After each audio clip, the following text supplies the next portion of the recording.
Meta page is not want to load up. Huh. That was weird. All right, we go in here in just a second. Everything else is already up and live.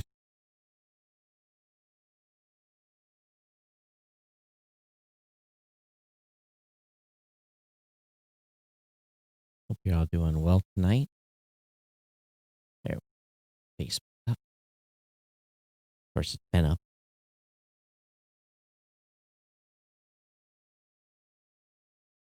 Orders are started.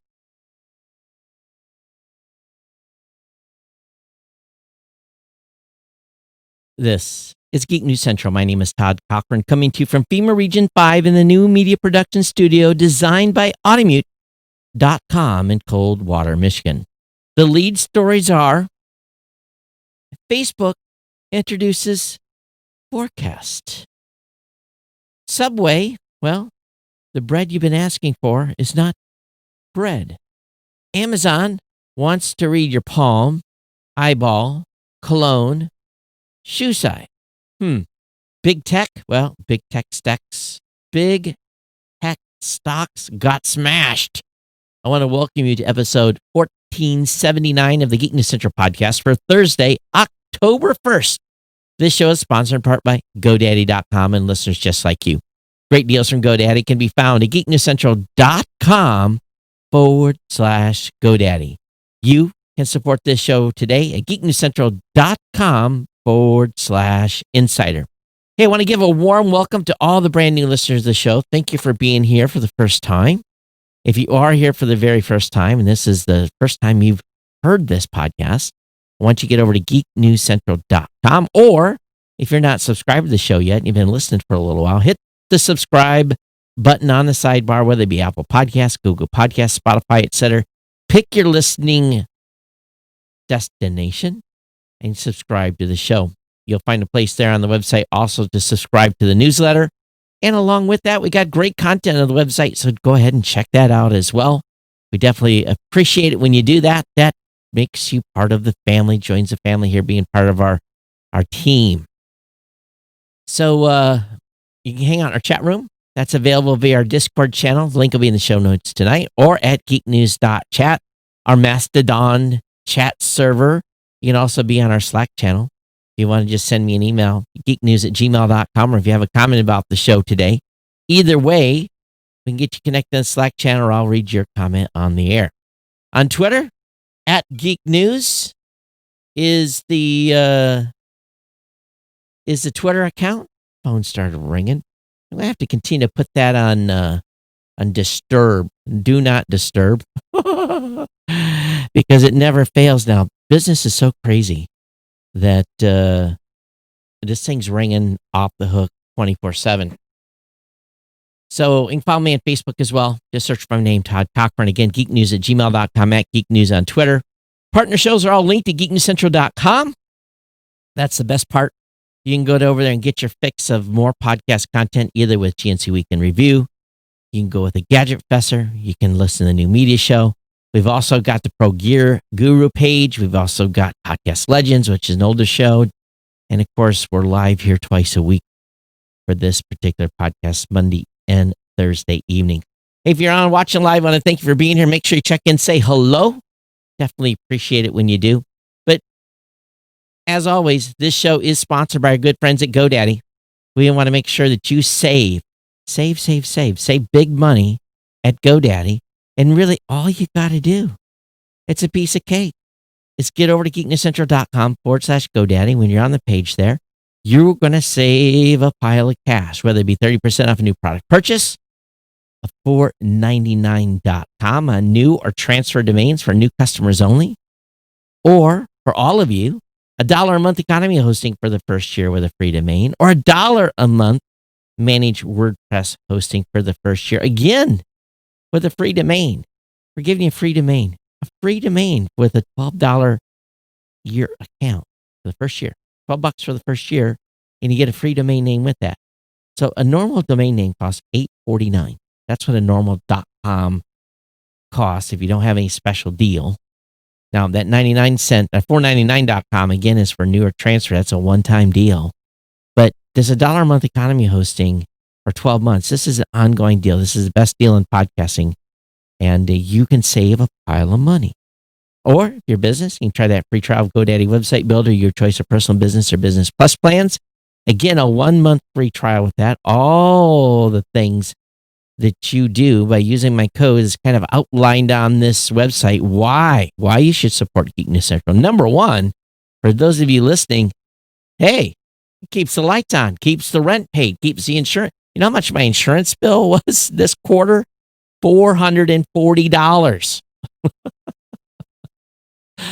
Doesn't seem like a lot, but that bill comes pretty quick every quarter. $440 for insurance, for liability, for someone lights a fire, breaks a window. So the electricity bill, not as bad as Hawaii, but it averages about water and electric and gas about $150 a month. Of course, rent. So anytime you use a promo code here, you help the show out in a great way and pay for the production team, your donations as well. But anyway, use my promo code, geeknewscentral.com/GoDaddy. Share the codes with your friends, family members, people that you know. When you do that, again, it's just like writing a check. And definitely appreciate GoDaddy's longtime support here. All right, everybody, how you doing? I'm a little punchy today. I didn't get out of here last night until 11:30 or so. It was a long night, even though I finished about 10. Hey, my mom's watching. Hey, Mom, on the stream. And a bunch of you else are on the stream. You haven't checked in yet. Those of you on Facebook or on YouTube, make sure you say hello. But anyway, yesterday was International Podcast Day, so belated happy International Podcast Day. And super fantastic that is the case. Next show is going to be a whopper. We're going to have our 16th year in podcasting anniversary next Monday. But International Podcast Day was yesterday. Mike Dell and I from the Blueberry team, we interviewed Mr. Adam Curry. If you haven't heard that interview, The Podfather, we put that on our Podcast Insider show today at Blueberry. It was on the International Podcast Day stream as well. So it was about a 50-minute interview with Adam talking about Podcast 2.0, talking about the Podcast Index, talking about keeping podcasts open and free. Many of you are been longtime listeners of this show. And I'm not trying to disparage anyone, but many of you have been listening to the show for many, many years.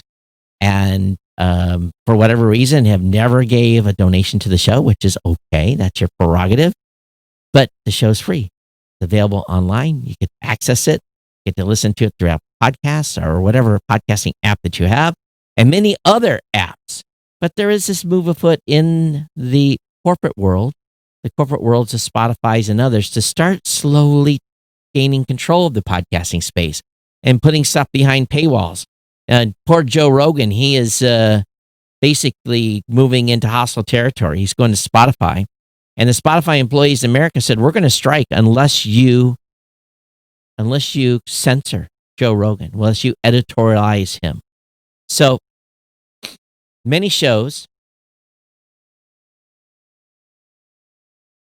and they're not often publicized, many shows have been delisted off a variety of platforms for whatever reason. So Adam and us talk about keeping the podcasting space open, talk about the ability to non-censor, to keep it free, possible new ideas on monetization. So it's a very interesting conversation. I have to really kind of shuck and jive to keep Adam on track, but it's worthy a listen if you are a podcast fan or a podcaster. So that went on. Mackenzie Bennett from my team, she interviewed two powerful women in podcasting during International Podcast Day. We'll feature her interview next week on Podcast Insider.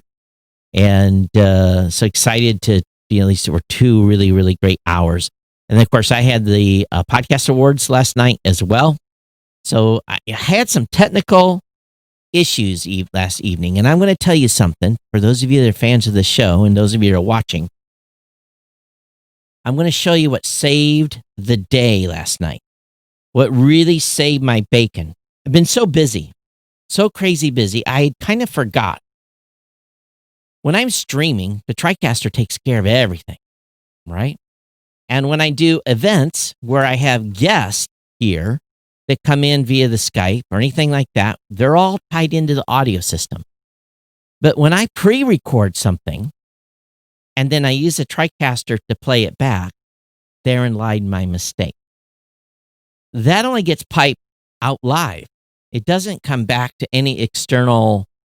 I have no audio piping for that back to the laptop I was using to connect with the International Podcast Day. So when we started doing the International Podcast Day presentation, Steve come back and said, Todd, I can't hear you. And I'm like, can't hear me?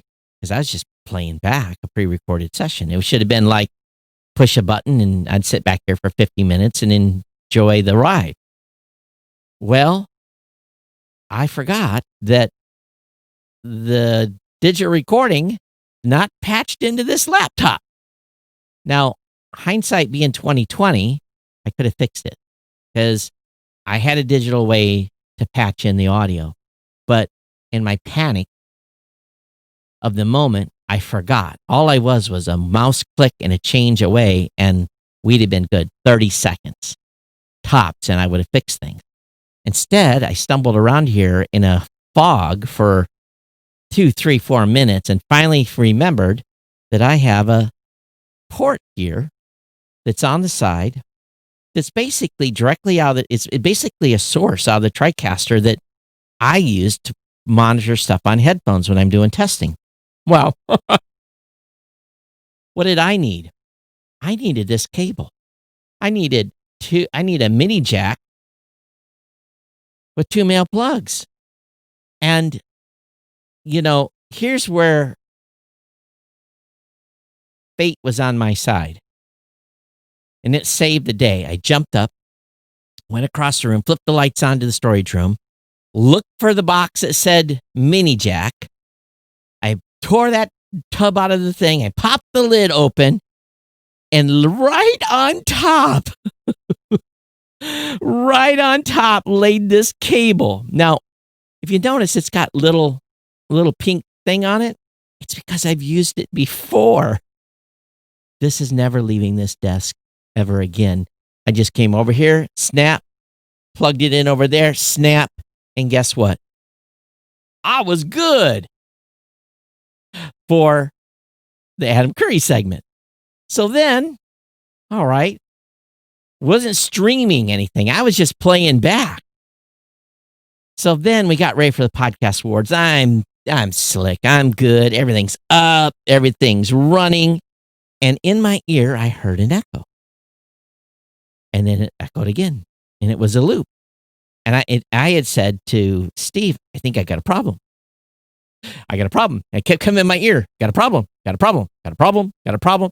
And then when I started the awards ceremony, that added a feedback loop that I forgot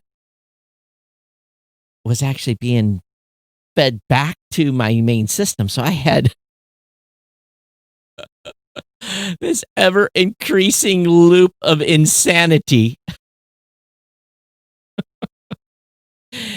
And I finally figured it out, and I reached over here and I unplugged the loop and it went away.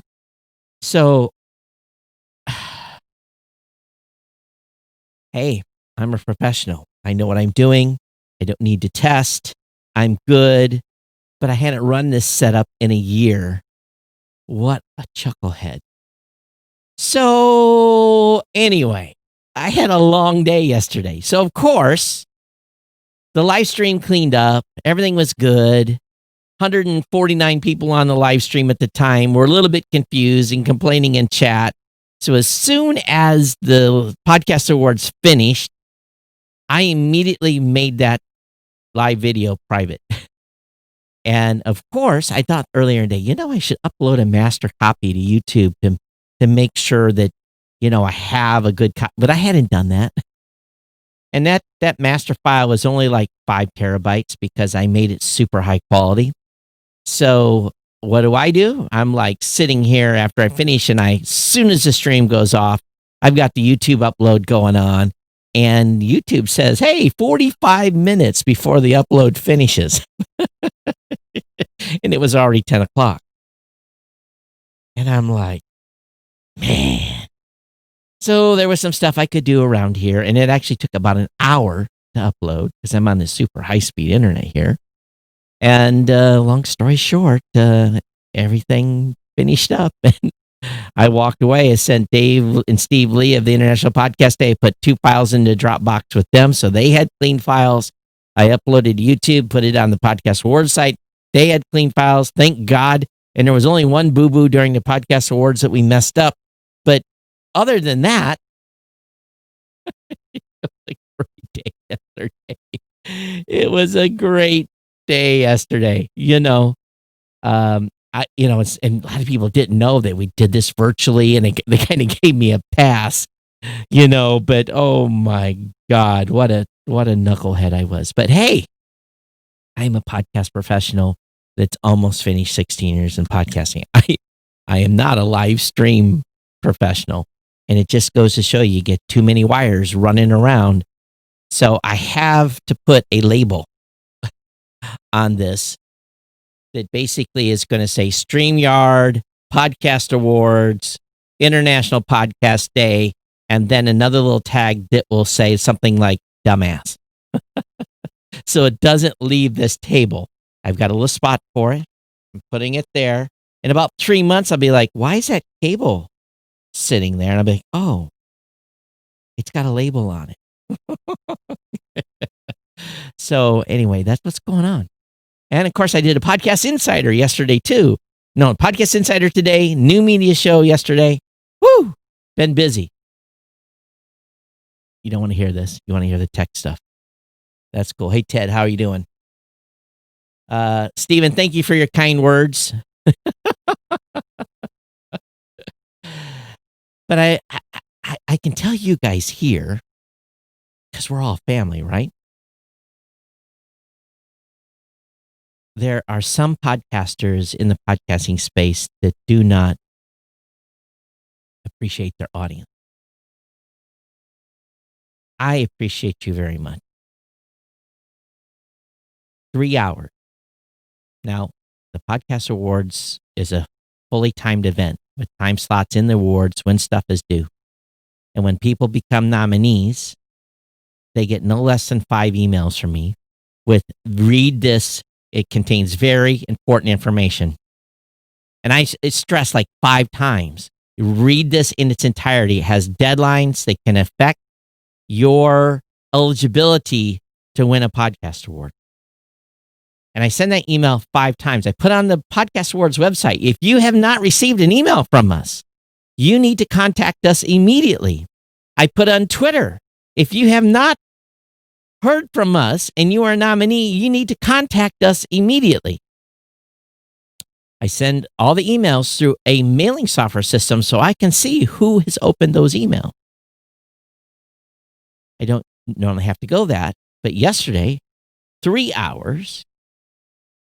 Now, all the way we do is we take everyone that is nominated has to send an acceptance video. All 200 shows have to send an acceptance video because we don't announce who wins. So we take those when we've got the tally, we take those and plug them in where they need to be. So I've got all the acceptance videos. Of course, 180 people will have done that for nothing, but they could have been one of the 20. Deadline for that submission was September 23rd because we pre-produce the awards ceremony so that last night when I'm sitting here, just like this, I can go click and it's on. I don't have to worry about flubbing up. Don't have to worry about the stress of the moment. It's pre-recorded. So Sunday, I pre-recorded the Podcast Awards ceremony. Got it all produced. It's done. It's finished. Knowing that some of the nominees had not submitted their acceptance video. Now, I'm not going to say if someone won but failed to submit their video. But invariably, every year, there's always one. So, and it's usually more than one that fails to submit an acceptance video.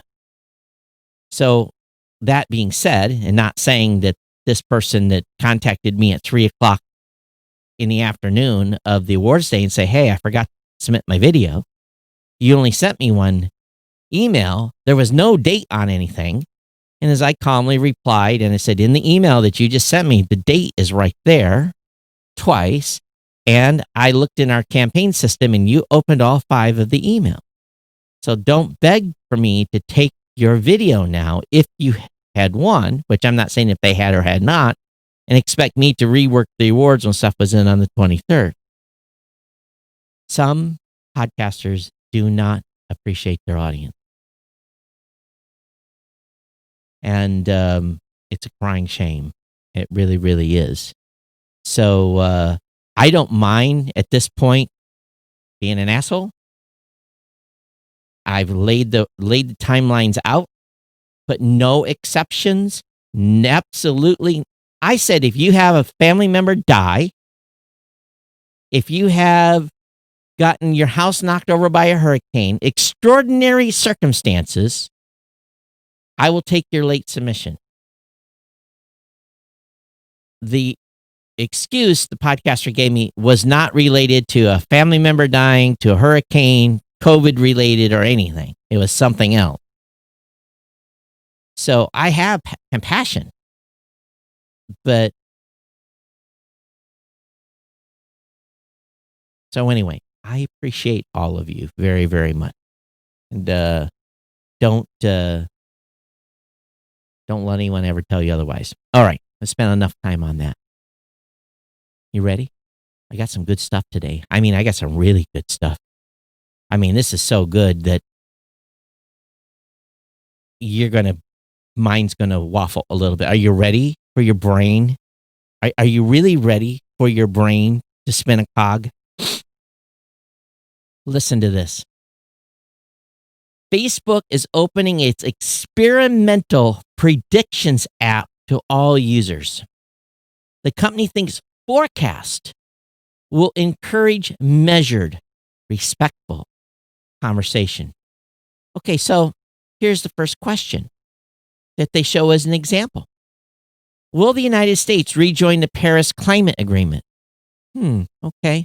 There's nothing political there about trying to drive people to jump on these campaigns, right? No, nothing. There's no. It's not like it's a prediction. This is a campaign.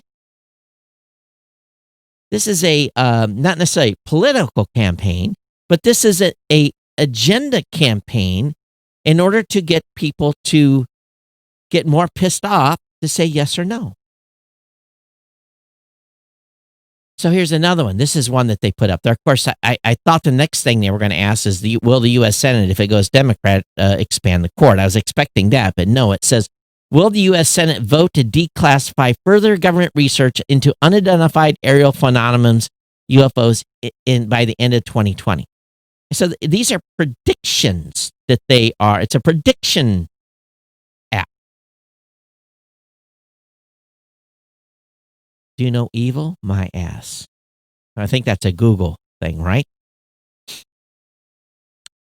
Engadget. Listen to this. Engadget.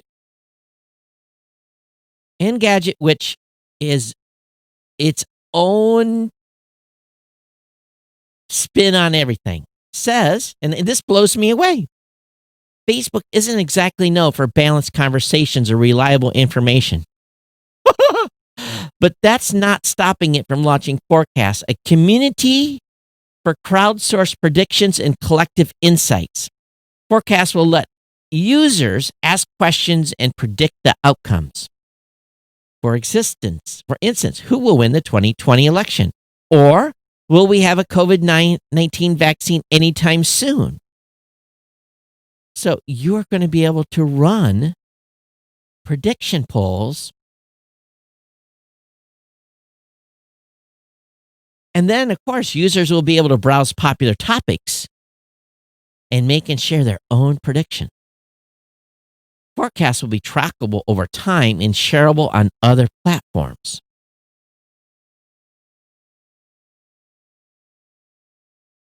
Facebook says if we've learned in our initial testing, when people take time to explain how they arrived at their forecast, it appears to encourage measured, respectful conversation. There is nothing happening on Facebook today that is respectful conversation.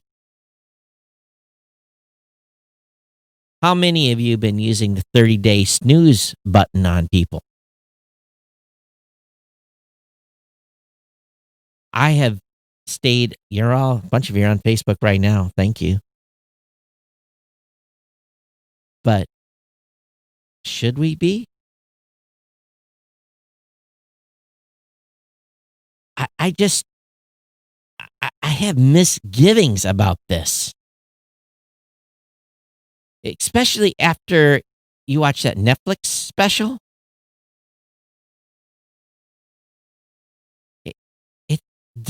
We have to, and I don't want to turn into like a doom and gloom and conspiracy, but I am having it's great to get out this message for this show, to do live and interact with you folks. I love to be able to do this with you. I really do. But some of this other stuff, I love being able to promote. So we have to take with the good with the bad, I guess. But do we have to be more careful here? Do you think this is a good idea? It's an experimental prediction app. So it's being open to all users.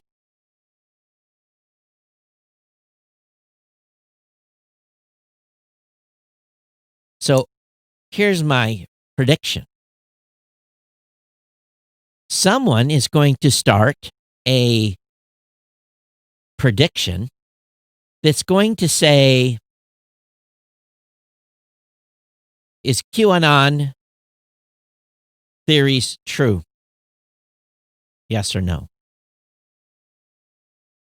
How much do you want to bet that prediction gets removed as not acceptable to community standard?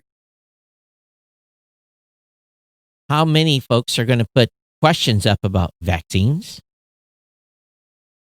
There's a lot of people in this country that are anti-vaccine for a variety of reasons.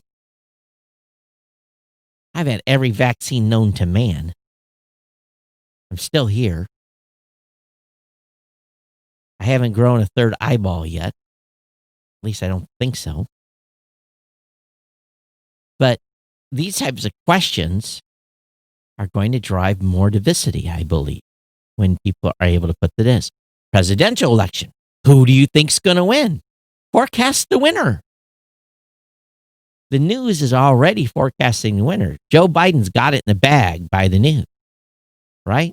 But what happened last time? Hillary Clinton's got it in the bag, right? But who won?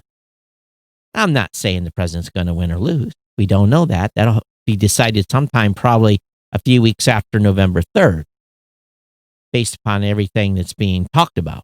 So, or it's going to be a landslide either way.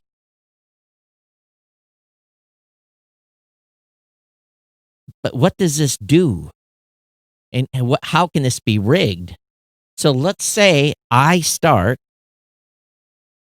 a prediction and I have a horde of people on a mailing list. Let's say 3, 4, 50, 100 million people. And I can say, here is our prediction on who's going to win this Senate race. Can you please go over to this Facebook page and vote for this prediction? And then if they allow you to promote that with advertising, then someone's going to say, oh my God, my candidate is going to lose. Oh, despair. I'm not going to vote. This is evil. This should not be, if prediction's cool, political stuff, this should not be allowed. Because I don't know. What do you think?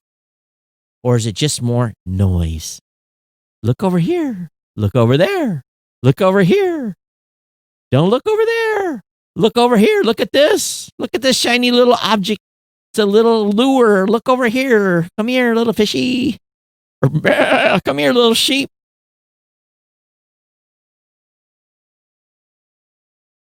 We're not susceptible to this, are we? What say you? What say you about this experimental predictions app? Interestingly being launched just a few weeks before the election. What say you? Come on, Facebook. What do you guys think? YouTube. Come on now. Chip in. Ironically, I had Subway for dinner tonight. I had a 6-inch spicy Italian with a little oil and vinegar and some jalapenos on. But in Ireland, yes, in Ireland, the Subway bread isn't legally bread. An Irish court has ruled. Well, calm down if you like Subway. Subway bread is bread, but it's got a lot of sugar in it. I've got a family member that likes to put a lot of sugar in a lot of things, so I understand this. And she's listening. So, in Ireland, it's all about tax, baby. So, because in Ireland, there's a way the stuff is taxed, the Irish Report has ruled that the stuff that encases a Subway sandwich contains too much sugar to be legally counted as bread. It's funny as it sounds, it should be noted this is a pretty arcane legal ruling. Obviously, a Subway sandwich is made with bread. But courts have to consider the ingredients of a food item determines its status for tax. So, Mom, your pies would get taxed. The ruling was prompted after Subway franchise in Ireland tried to claim exemption from the VAT, a sales tax that isn't applied to a staple item. And they tried to make bread a staple item. And that staple item had to have less than 2% of its weight be sugar. The sugar in a bread dough must weigh less than 2% of the weight of the flour in order for that product to avoid the tax. So now we know that Subway's bread has 10 times, 5 times over that limit. So it's 10% of the flour concoction is sugar. Think about that for a second. Think about that. So are you hungry now? Ted says, I predict lots of beep. In response to my dialogue on predictions. Oh my goodness. Well, here's my prediction. That Subway shop is going to have to pay. All right, this next one. So Amazon likes reading our eyeballs. They like tracking everything we do. But now Amazon is going to do something else.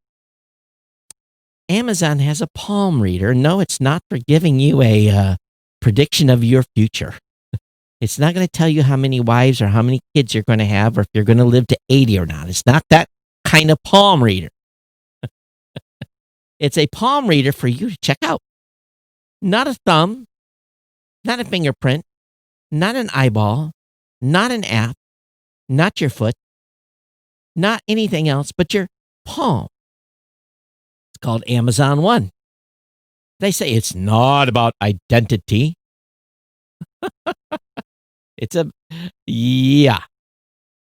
No, it says it's about identity, not payment. Oh, it is about identity. So now they're going to use our palm. So next time you probably are in a, what is that place that sells Whole Foods? It sells stuff. It sells chicken. Don't get me started on Whole Foods chicken. I got a friend that raises Whole Foods chicken. If you buy Whole Foods chicken and you think you're getting something special, the only difference between Whole Foods chicken and some other chicken you get is 4 inches of shit, literally.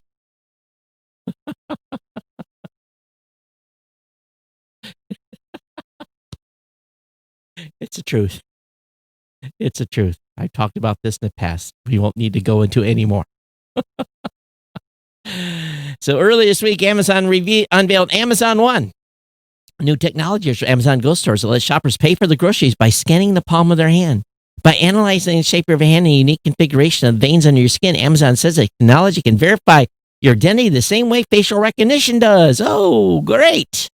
So now they got the faces and they got their palms. Now the next thing that's going to be is they're going to want our shoe size, or take off your shoes, please, and step up and be identified. And of course, the experts are skeptical about Amazon's claim of convenience, and of course, worry about their spotty track record on privacy. So this is going to be a new identity standard. So wasn't my thumb enough? Wasn't my thumb enough? Or you can't collect my thumb, so now you're going to use my palm. Wasn't my eyeball good enough? What's good enough? How about my credit card with the little chip in it? Isn't that good enough? We are idiots in allowing this technology to be applied on us. They're not offering many details on its own implementation, but they're saying this is going to be great, allowing people to unlock their computers, do stuff for their home surveillance systems. So now, you know how it used to be in the movies, they showed an eyeball, right? They took somebody's eyeball, their head, and they used that to get through a door. Now they're just going to chop her hand off and use that to get through security systems. Yep. I'm being facetious here, but so biometrics. Do you want your palm stored in the cloud? Well, everything else is. I guess it doesn't matter at this point. But this is touchless. COVID, you're gonna get COVID if you stick your credit card in a credit card machine. Oh, I am on a roll tonight. Someone give me a shot of tequila. Kind of need one. Okay. Best tech stocks close out a nightmare September. And the way I'm feeling about some of these tech companies, I shouldn't say this because this hurts your 401ks. I don't have much sympathy, but big tech stocks took a hammering. The NASDAQ, which gets about 40% of its value from just a handful of tech stocks, lost more than 5% in September. Don't worry. After November 3rd, everything will be okay. Your stock prices will come back up. Don't worry. It's just this will be over on November 3rd. Don't worry. Okay. So the NASDAQ, which is about 40% value from just a handful of tech stocks, lost more. Don't think I'm not telling the truth. Lost more than 5% in September. At the same time, the S&P 500 dropped nearly 4%. The Dow Jones has lost more than 2% since April 1st. Now, September is typically a month of profit taking. So this, maybe not come as a surprise. But, yeah, all of them took a pretty big beating in September. Apple down 10, Google down 10%, Microsoft on 6.7, Tesla down 14, Netflix down 5.6, Amazon down 8.8, Facebook 10.7. So anyway, that's what's happening in the tech stock world. Okay, so today I had my social media intern attend a 1-hour Facebook groups presentation. And we have a Facebook group, the Blueberry Podcasting Group. Geek News Central has a Geek News Central page. We also have a Blueberry page. Matter of fact, if you're not part of the Blueberry Podcasting Group page, just search for it on Facebook and feel free to join. But Facebook is starting to push groups. Facebook will start surfacing some public group discussions in people's news feeds and search results. The company is pushing people to join groups. Now, groups are not safe havens for discussing anything. They still have their automated machines looking in there for stuff that violates Facebook community standards. Groups is not a place where you can, talk about, illegal activities. It's not. This is just they're pushing groups. So they announced multiple updates today for groups, include a moderation in covering people's news feeds with group discussions. The most intriguing update is starting out as a test at first. Facebook say will start surfacing public group discussions. These can show up if someone shares a link or reshares a post, which I do all the time. Beneath that link, people will be able to click see relevant discussions are taking place about the same post or link in the Facebook group. Here's one thing about a group, though I will say. You get to see everything. Nothing is hidden from you. You go into a group, everything in the group is in basically, if something has been talked upon, it moves up, but you can see everything in a group discussion. It's the only place in Facebook where, unless you go to like a person's individual page or come to my page, you can read everything I've said. If I come to your page, but the news feed, that they just basically feed you what they want, how they're trying to change your brain to clicking more. That's the only place where you don't get what you want. So Facebook groups is a place where you get everything. And there are issues with trolls with public groups. We don't have a public group. It's a private group. So you're not going to see our post out there. But there's a whole bunch of stuff here. But again, subject to Facebook moderation rules, and groups have moderators. So my team members can moderate any posts, and we do from time to time. So once again, more of that little shiny stuff out there. So I'm kind of a hypocrite. I talk about bashing Facebook, and then I'm using it, right? Ted says the palm reader's right out of a 007 movie. Yes, it is.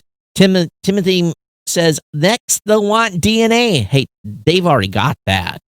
You don't think they don't have your DNA? I'm kind of joking, but in a certain way, I'm not. Right, Nintendo. This is really, maybe you don't even care. Nintendo agrees to a $2 million settlement in a Switch hacking lawsuit. So a company that was selling some sort of hacking gear for the Nintendo Switch, which got shut down immediately when they went after them, a company called Uber Chips. So Uber Chips has got to turn off all the remaining stock, turn over the domain name, and pay $2 million. So a permanent injunction against them. So the settlement is pending a judge's approval. Anybody know about this? What were they selling? Anyone buy any of this stuff? If anyone know, my son would, so I have to ask him.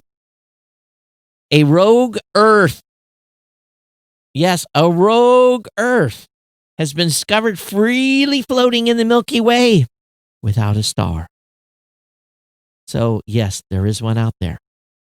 And, all kinds of Space Odyssey books.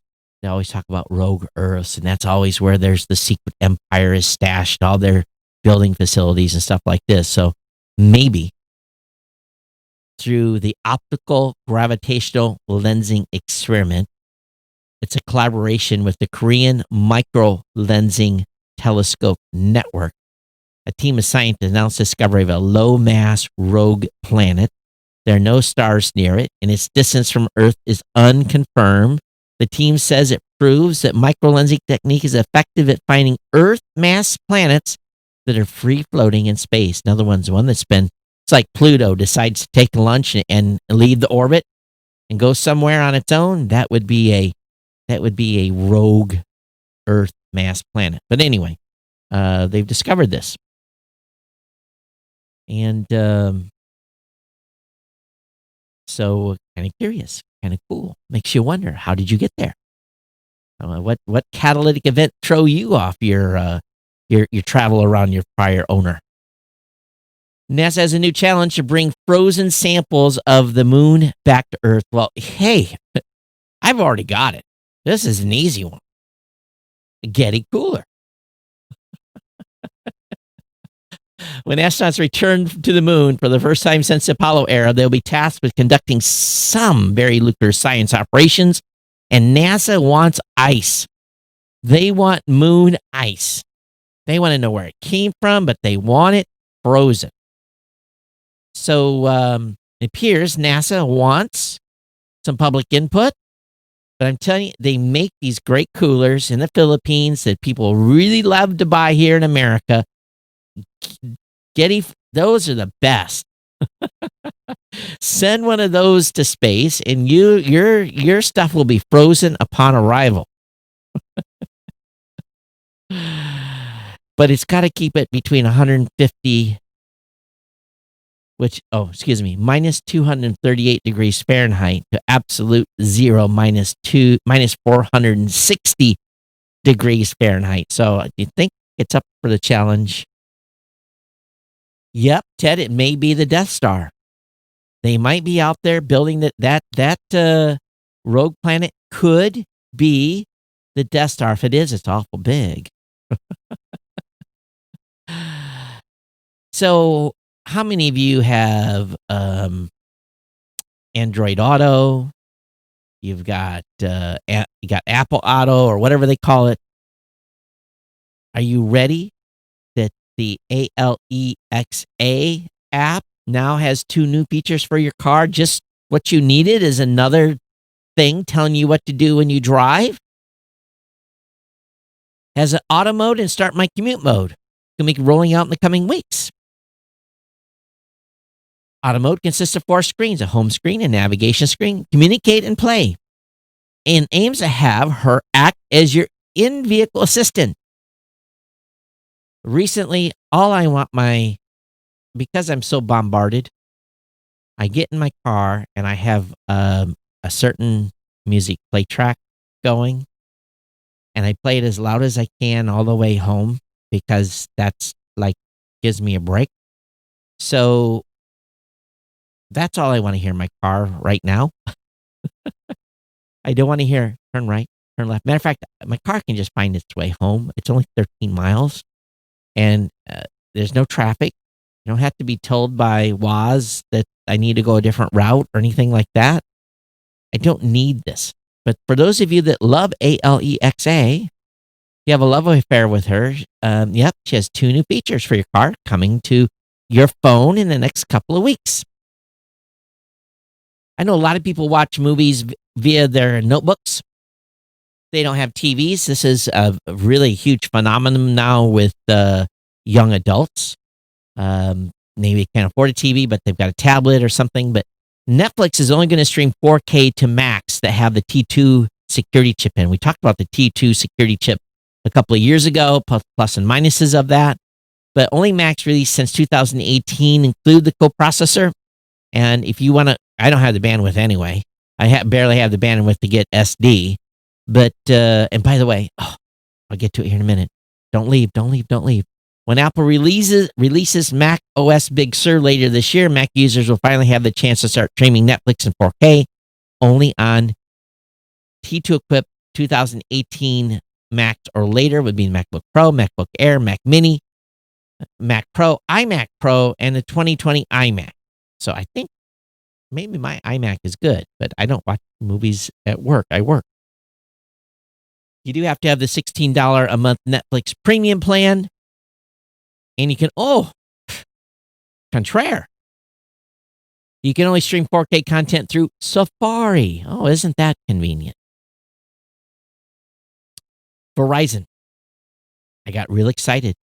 Matter of fact, in the past 5 days, I've gotten 2 emails from T-Mobile saying, home internet available to you. I've gotten 1 email from Verizon saying, home internet available to you. And of course, it thought I was in Grand Rapids, not in Coldwater. Grand Rapids is 2.5 hours from here. So that's, that location data is working good on the old desktop.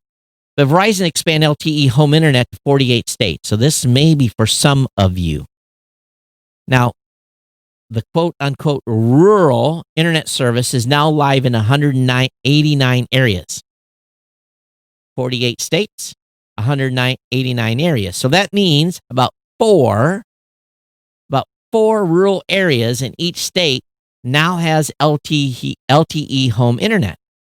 So, of course, I rushed right over there, put in my address of the compound, brought up a Google map, picture of the compound, says, "This where you live?" I said, "Yes." "We don't have it in your area. Please enter your email and your telephone number, and we'll let you know when it's available."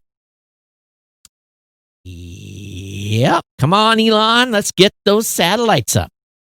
So, for those of you that are in one of the 189 rural regions, please, if immediately after the show, or sometime when you're hanging out at the office tomorrow, come over and click this link and please tell me if this LTE home internet is available in your area. And then I want you to email the show and I want you to tell me, do you live in a rural area or do you live in an area where there's a cable that you can get from a cable provider to get high-speed internet? My guess at these 189 rural regions are actually going to be high-density populated housing areas. I don't believe for an absolute second that this LTE home internet is actually servicing rural areas. I will be shocked. Now, if you live in Alaska and Vermont, you're screwed. Nothing there.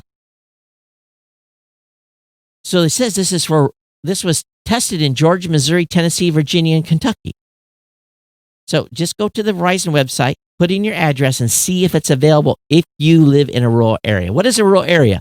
A dirt road. Or if you can't get cable, a cable from a cable company to get high-speed internet. That's rural in my definition.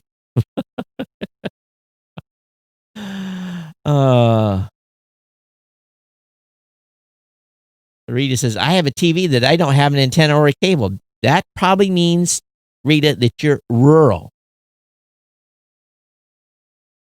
Okay. Hey, you guys are keeping me entertained in the chat room tonight. So, you remember, hey, you know about deploying broadband, right? Hey, all these companies took money, right? AT&T took $283 million, but did not deploy required broadband. Mississippi says. Mississippi has asked the FCC to investigate AT&T's pattern of submitting false data. Oh, no kidding. Since 2015, AT&T has received $283 million from the FCC Connect America Fund to expand its network in Mississippi alone. But the Mississippi Public Service Commission said it is evidence that AT&T's fixed wireless broadband is not available to all the homes and businesses where AT&T claims it offers service. The PSC asked the FCC to conduct a complete compliance audit of AT&T's claims that it's met its obligation. Our investigation has found concrete specific examples that show AT&T Mississippi has reported location addresses as being served when in fact the addresses are without service. The pattern of submitting false data to the USAC, the Universal Service Administration Company that administers the program on the FCC's behalf, that gives them $283 million.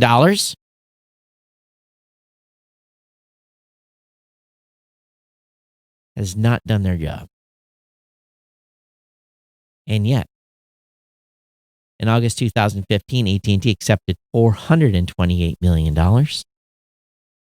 delivered broadband speeds of at least 10 meg download and 1 meg upload to over 1.11 million homes in rural service areas in 18 states and included 49.8 million a year in Mississippi, where AT&T is required to deploy broadband. This is the biggest robbery of American taxpayer dollars. I don't think it's that. No, it's money that we pay to that fund on our cable bills and on our telephone bills. It's all a big lie. Why in 2020 is rural America still without broadband internet? You guys are I'm going to be on this for a while because it sucks. It sucks. It sucks. It sucks. Imagine being forced back to about 6 or 7 megabits download. Yes, I choose to live in the country, but this is a mission of mine.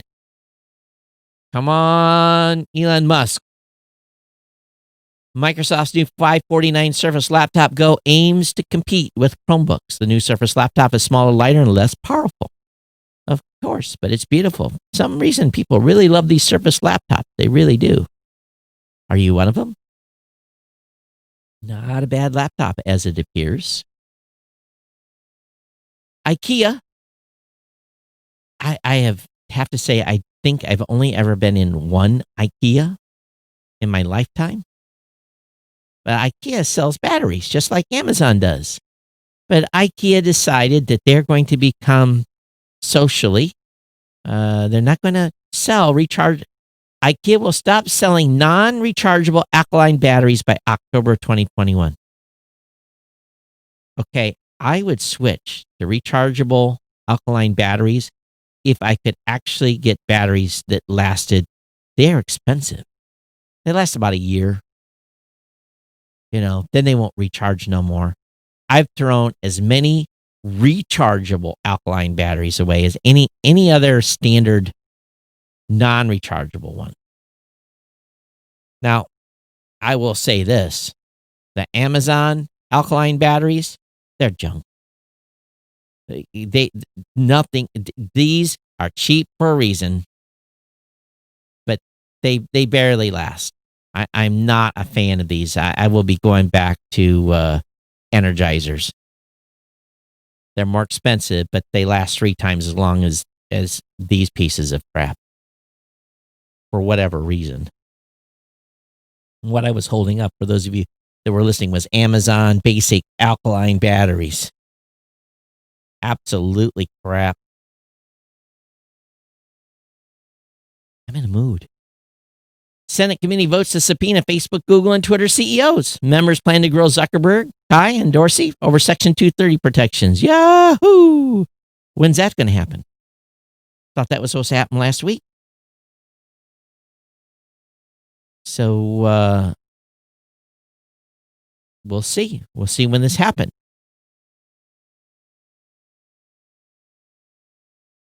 The committee's ranking Democratic member, Senator Maria Cantwell, opposed the subpoena at first. She relented after Republican members added points about privacy and alleged media domination. Media domination is definitely by the Democrats, so why? To the subpoena, according to CNBC, however, Cantwell expressed concern about a potential chilling effect on those battling hate speech and COVID-19 misinformation. It's not going to have a chilling effect. It's not going to change how they're going after stuff. Xfinity's new mesh networking pods are twice as fast as the old ones.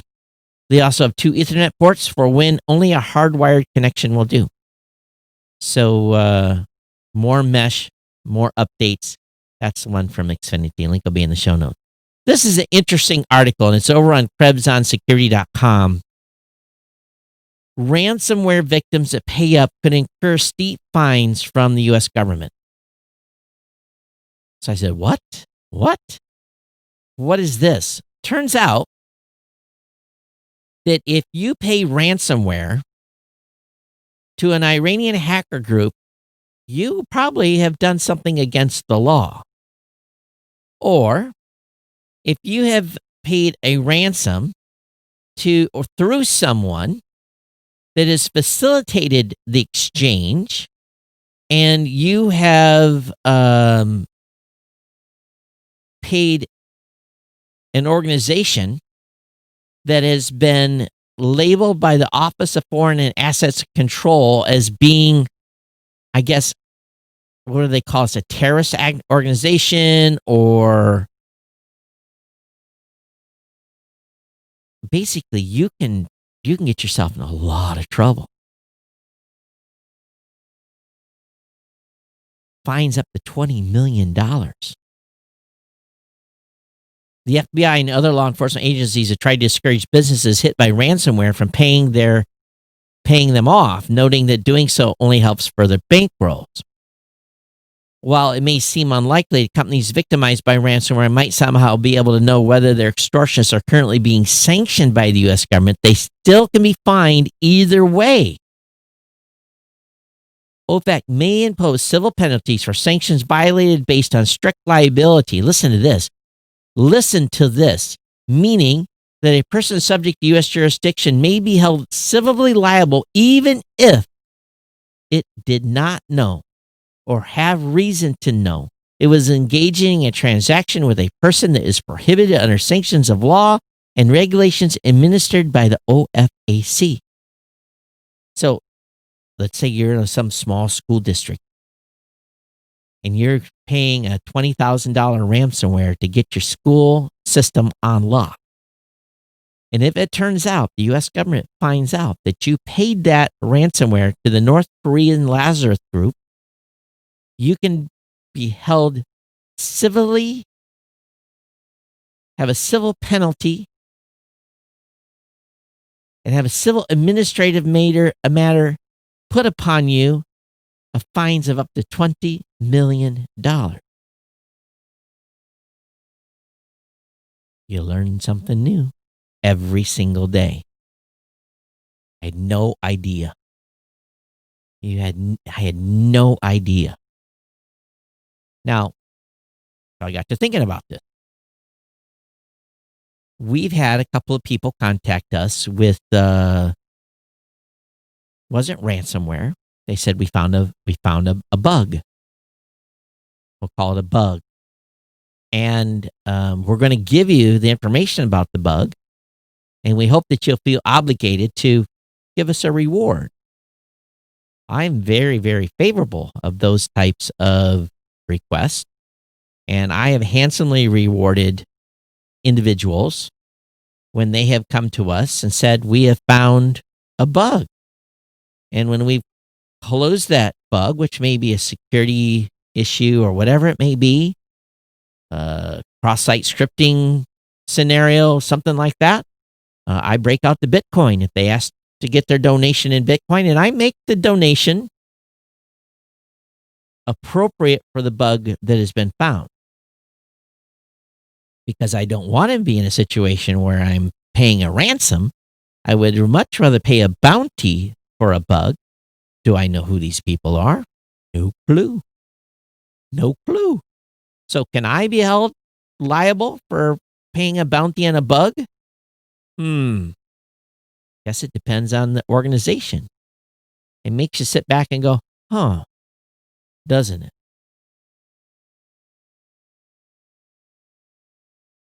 Snapchat helped register 1 million voters ahead of 2020 election. More than half will be voting for the first time. Okay. I can't get away. Facebook thinks I need to register for a vote. And I can't tell. For some reason, I've tried at least 20 times to say, how do I say I'm registered? They say, go to your state. I know how to vote. Turn the damn thing off. I don't want to see it no more. I'm registered to vote. It's in my face 5 times a day. And I have yet, there's a thing that says, ignore this notice. And I've ignored this notice, ignore this notice, ignore this notice. So believe me, even me, they think I need to register to vote. Chromecast with Google TV. This was kind of released the other day. We talked about this. This has finally been announced. It was available via Best Buy. So Google Chromecast, an easy way to use for easy way for users sort of turn their TVs into a smart TV. As long as your TV is an HDMI port, you can plug it in and run an app from a phone or computer mirrored on your TV. For the most part, Chromecast has been about mirroring the screen on another device, but they've got Android TV or Google TV built in, which is essentially Android TV. So if you don't have one of these, they're pretty cool. The U.S. court agrees with the SEC that Kik, K-I-K, $100 million coin offering violated the law. Kik violated security laws when it sold tokens in 2017. So Kik's $100 million initial coin offering is illegal. And they're going to have to pay a penalty. They're going to have to give money back if they haven't already to all the investors. They did the same thing to Telegram, which was ordered to turn over $1.2 billion to investors and pay an $18.5 million civil penalty already. We also know that the SEC has also fined the blockchain company called Block for $24 million for running an unregistered ICO as well. So Bitcoin, once again, under the scrutiny, and make sure that you get ready to mark that checkbox in your 1040. Amazon Prime Day 2020, time, date, and best early Prime Time deals. Android Central, shame on you. This is just an ad. This is just an ad. It's got to be paid. What are the best deals? What are the best Prime deals for 2020? New Amazon's Echo Dot 2-pack, Apple AirPods, Insignia's 50-inch 4K Smart TV, Amazon Kids subscriptions, certified refurbished Amazon Fire HD, Amazon's Audible annual membership. Spend $10 at Whole Foods, Amazon Echo Dot. Everything in here is either an Amazon product. Oh, finally, I found a Samsung product. This, ladies and gentlemen, is just a paid ad. You want to see the best deals? Of course, they're from Amazon. Apple Watch SE versus Fitbit Versa 3. Which one should you buy? So a good article if you're thinking about the Apple Watch SE versus the Fitbit Versa 3. Give you a little bit of pros and cons. And I'm not going to tell you who wins. You can look it up yourself. But I think if you're an Apple Watch person, you're an Apple Watch. If you're a Fitbit person, you're going to be buying the Fitbit. And I think it's, at this point, it's really determined by if you care for Apple or not. I don't see a lot of, my Apple Watch is fine. Matter of fact, I haven't been wearing it a lot. But, so what about you? Are you using a Fitbit at all? Can't even go to the gym, so how are you doing any fitness? Google will pay publishers now listen to this, another one. Google will pay publishers $1 billion over 3 years for news articles. Publishers will pay to create and curate high-quality content for Google News Showcase. Google News Showcase will have an editorial creation of award-winning newsrooms and story panels to provide greater insights to readers on important stories. This is such caca. It really, really is. Fair and balanced is what that news is going to be. Google Pixel 4a 5G gives you 5G and other high-end specs at a $499 budget price. This phone could actually attract more buyers than the $699 Pixel 5 flagship. So again, Google Pixel's 4a 5G gives you 5G and other high-end specs at $499. I've gotten permission by my team to buy a new iPhone. I'm due, so I'm actually looking forward to the new camera that I'll get with the new phone. So I got to go look at the offerings and when they're going to be available. I didn't track it. Probably won't have a problem getting one considering the economy and everything that's going on. Twitter removed 130 Iran-linked accounts during the presidential, what should we call that? I literally watched for 5 minutes. As I see how this is going. And I went and watched a movie. I could feel, it's just, the anxiety level immediately started to go up. I watched for a whopping 5 minutes and I bailed. I said, I don't need to watch this. This is going to be unhealthy for my mental stability. How many of you else tuned out, or how many of you suffered through the full 90-some minutes? I guess there was a lot of yelling. Everything I heard. Just, hey, let's give him some boxing gloves, right? Just give him some boxing gloves and say, okay, go for it. Just go ahead. Or get 2 proxies in there or something so we don't hurt the old men. Oh my God. What did I tell you guys in 2016? What did I tell you guys? I told you to invest in popcorn, right? Oh my gosh. Hey, at least it's entertaining. Outlook apparently was down today. Microsoft web outage hits users worldwide. Microsoft is investigating a web Outlook and Exchange online outage that hit as Europeans began work on Thursday. So it was the middle of the night for those of us in the United States, but they had an outage. GitHub, this is interesting, can actively look for security holes in your code. The system's already caught 20,000 security issues. Wow. GitHub, the Microsoft-owned code repository, has announced something that will hopefully make all our software more secure. The platform has, after several months of testing, now launched code scanning, a system that will read through software looking for security holes. As the code is created, the system will now scan through it, highlighted areas that could be exploited in the future. So I don't know. I think we have our stuff on GitHub. I'm going to send this over to my dev team right now. I'm going to put this in. We have a thing it's called random in our Slack channel, and it's just kind of a place where we put tidbits of stuff we find that may be of interest. Rita said, Ted says, I watched it all. Rita said, I know it was going to be a joke. I don't necessarily call it. I don't think it was a joke. I think it was just, again, I tuned out. I have tried, if you haven't figured out already, I'm trying to disengage myself from stuff that is not good for one's mental health. And I'm not saying I have mental health issues. I'm not saying that at all. But I'm trying to disconnect myself from things that I know is either going to make my blood pressure go up, it's going to get me pissed off, it's not going to matter. I have no control over any of this. I have no control over the election. I have no control over who gets elected. I have no control over what they may or may not do. I don't have no control over what's going to happen with my taxes. We're all slaves. I have no control of any of this, right? I can go vote, do my civic duty, do my thing, and live with that decision of who is elected and what these idiots will do to us. All right.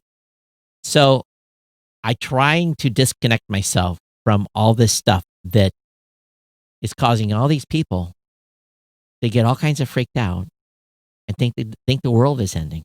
My world's not ending. My world is going to continue.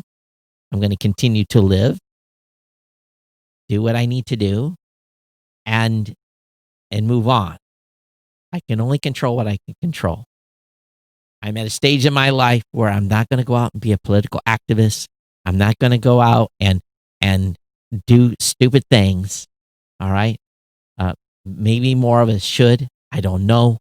But at this point, I'm doing stuff that's good for Todd. And I hope you'll do stuff that's good for you too. Because we live in a crazy world right now. We really, really do. And times are changing. And as my grandfather used to say, the country's going to hell in a handbasket. And I'm at a point where I'm saying the country's going to hell in a handbasket. I become my grandfather. So, and he used to watch the news every day. CBS, ABC, or whatever. He was in there, watched the daily news every day, got plugged that propaganda that was being fed to him even 50 years ago. I refuse. I refuse. I refuse. I refuse. I refuse. I refuse. Refuse to be molded by mainstream media anymore. I refuse. So, back to the show. Should you buy a 5G laptop right now? The Lenovo Flex 5G is available now, and more 5G-enabled laptops are on the way, but you might want to think twice because 5G is very limited, and these are very expensive computers. So choose wisely. Also, Wi-Fi 6 devices, the top compatible compatible phones, laptops, and gadgets. There's a great list here of Wi-Fi 6 compatible items. So this is going to bring me to the end of the show. This is a record. We've had a record show today. Long, yeah? So let me look here. I'm almost afraid to open a certain email box because I'm getting feedback from the podcast world. 99% of it's been been positive. So I can't say too much. Let me go down. Here's the right folder. Did we get anything? Oh, okay. No email. All right, good. So, you love the show? Am I entertaining you? Podcast Insider. Become an insider. geeknewscentral.com/insider. Consider it.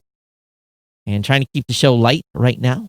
And of course, support the sponsor. Tell your friends about GoDaddy. If you're not going to make a purchase, that's cool. We know they've been here a while, but we definitely want to continue to hit our mark. Haven't heard nothing bad from them yet, so we'll find out in a couple of days how we did for September. And of course, I will let you know.